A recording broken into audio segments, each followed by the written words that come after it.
Welcome back to part 3 on how to make the Inquisitor helmet from Dragon Age, right here on the Evil Ted channel.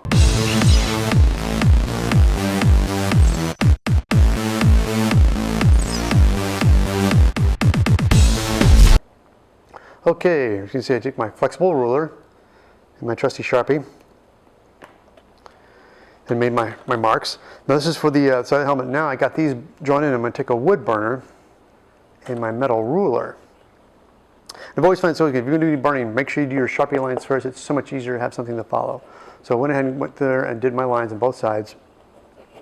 And now, when wood burning, it's great to have your metal ruler. So I just pick my one line, like so, and I start in the inside lip right there. And there it is. Okay, one down and a bunch more to go. Okay, now I've got the my lines all burned in, looking good.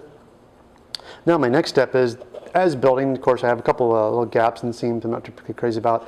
Also some deep lines. I want to kind of, especially on the dragon head and on some parts here, I want it to kind of like meld together a bit closer, like it's all metal. So I'm going to go ahead and just use my trusty Kwik seal, my spatula. And also, I go into a little more detail on the Kwik seal on this video right here on how to make clean seams. So if you guys want to learn more about the Kwik seal and seaming, go ahead and check that video right there. All right, now I got that. I'm going to start doing some patching on some seams.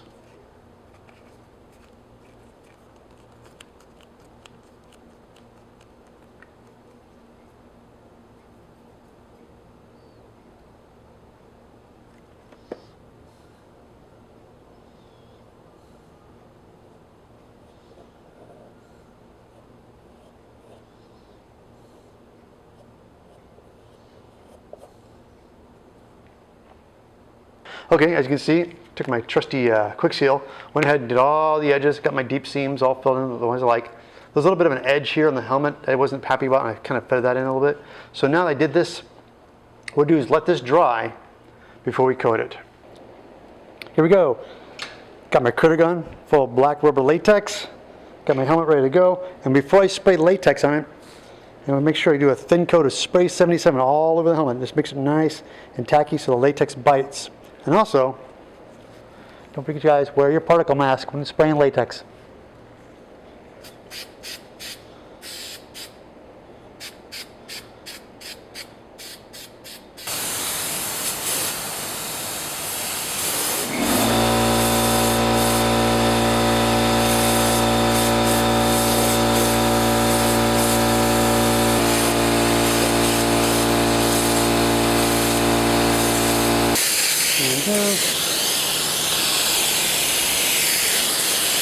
There it is. Okay. 4 thin coats of balloon latex. And since it's latex, I like to let that sit overnight. There it is. 8 hours later, all nice and dry. Now, probably a lot of people out there saying, Ted, you just jumped right in there and didn't really explain the critter gun and the latex. You know, the technique by filling that thing up. I go into great details right there on how to make foam horns. I go really into detail about using the critter gun with the rubber latex. So go ahead and check that one out. Now that this is all dry, you guys can see my little brace on it. I leave this in as long as possible so it can keep drying. As a matter of fact, I'm going to keep this in even while I paint it. Once this whole thing's completed, I'll probably take this out last. But now, let's start painting. For this helmet, it's going to be a metallic base to it. That's why, of course, I went with black. I like doing anything I'm going to do metallic, I like to make the base of it black first. And I'm going to use a Krylon shimmer. And the reason I'm using Krylon shimmer, I want to keep it really bright because I know for a fact I'm going to put a lot of different colors. I'm going to put some black and some browns and wash it all down. So the base color underneath I want to make sure is really bright, because if you start with a dark color and start putting washes on top of it, it kind of gets muted. So let's go ahead and let's put some Krylon on top of this and start painting. And bang, there it is, all shiny and silver. Now, our next step, so I'm going to do a black wash. What I've done is I like to have a cup with I use a black acrylic. Use black acrylic paint with water. Then I get it pretty strong consistency I like. I like to have a clean brush standing by and also a cup of water. And some paper towels. So what I'm gonna do is I'm gonna weather it down and kind of wipe off the excess and just kind of do it by eye. So this is our next step. Okay, you know something, the black wash, I was not liking it because it just was too muddy for me. So I'm in a whole different attack plan I'm gonna show you. I set some black acrylic and it's just wet on there. I'm just gonna focus on the areas that I wanna put, like right here on the edge. Come in here like this, very lightly. Put some black in here of this, but I don't wash it, and then take a dry brush and just kind of blot it a little bit, spread it out, kind of fade the edges into it so it's kind of less like a straight line. I do that, break up a little bit, and then anything I don't want, I just come back in with a paper towel and wipe off the excess. Okay, now I got my black wash on there, nooks and crannies. I'm going to go with the, I have got myself some burnt sienna. I like this color. It's got a very, when it dries, it looks very rustic, like very rusty. So I squirt a little bit on my cardboard here with a damp brush. Not too wet, just damp enough. Just get it really thin. And I can kind of just go back in here and just do a real thin cut. And once again, this is all preferences. You'll put this on and it might dry and not be as dark as you'd like it to be. You can always go back and add more. Now I got this on, I'm doing my weathering, I got my burnt sienna, nice and dry and thin. And what it was is kind of mute and everything, but the silver gets lost sometimes. And what I like to do, a little trick I learned, take a little bit of alcohol, not a lot, just a little trick. You have to put on really thin on your rag. I just dampen the paper towel ever so slightly. And the highlights, like this guy right here, I just want to take some of the paint off. I just go, and see, it takes the acrylic off, the paint I just put on. But I don't do it, I just do it on the highlights where I want it to pop a little bit more. So I just go back here and wipe off the excess. See how it comes back up?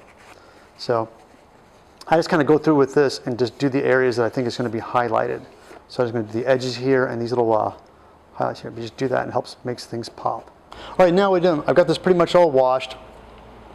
Took my did little highlights, but there's these cracks and crevices that are still kind of not as deep and black as I'd like them. So I used to get my Tamiya, or you don't have to use Tamiya, you can use black acrylic paints. But take a brush and just kind of really go by hand and go back in here and really darken these cracks up. Because the wash stuff gets everything, but some of the stuff I can still see the silver paint inside these cracks, which is unsatisfactory for me. So I'm going to go back in here and do that. But all around these edges, and these wing things, I would like to do a fade as well. You can do that with a brush, but also, I have an airbrush. For you people out there who don't have an airbrush, you can still do this with just a paintbrush. But just for me, I prefer these airbrushes, so I'm just going to take this edge here I like, and I'm just going to darken a little bit. Show you real quick here. I don't want to go too heavy. I don't want to make it look fake. Make it very subtle. Just on the edge. That's what I like about the airbrush. You can just do it and just have it fade a little bit. It makes it a little bit more organic. All right, as you can see, I went through with the airbrush, went at the shade the areas I wanted, went into the fine tip brush, painted the cracks nice and black. Now I'm gonna do a little bit of modeling. What I've done, I've taken a chip brush and cut it really short, and I dipped it in some raw sienna, and I'm gonna take like my thumb, and I'm gonna spatter it. And once again, I don't know if you guys can see this at home, but it just throws big splats on it. What I've been doing, I have a piece of cardboard here. I've been just kind of made it really thick, so I can dip it in here, and make it really thick. So when I flick it, it'll spatter. Now I mix a little bit of raw sienna with some black. A little spatter on this too. Got a little closer so you guys can see it maybe. Okay, as a matter of fact, guys, I'll zoom in here to give you a little more so you can see a little better. If you guys look at it, see? Can you see the spattering now? It really kind of like modeling, kind of really breaks it up a little bit. Makes it look pitted and armored, banged up a little bit. But when you pit it, when you spatter it, it just gives a little layer of depth to it, a little bit more texture to it. Now it is all painted. My next step is I'm going to put I want to seal my paint job. And what I like to use is floor wax, Pledge floor wax. And what I do is I apply it with an airbrush. And people out there say, Ted, if I don't have an airbrush, how else could I apply it? You can just really get a fine bristle brush and do it. Also, I want to warn you guys out there, floor wax is like water thin, so you have to dust it ever so lightly. Do really thin coats. Don't go heavy because you'll get drips. So what I like to do is come in here real nicely and just do a thin coat. I do a couple thin coats, but I'm going to do one first and let it dry and then do another one on top.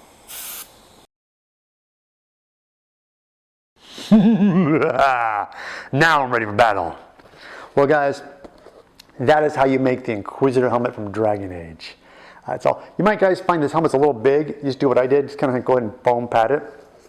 It really helped. Well, I want to say thank you to Barge Cement, which is the best contact adhesive glue for your foam fabricating cosplay needs, and also they're sponsoring this video, which is fantastic.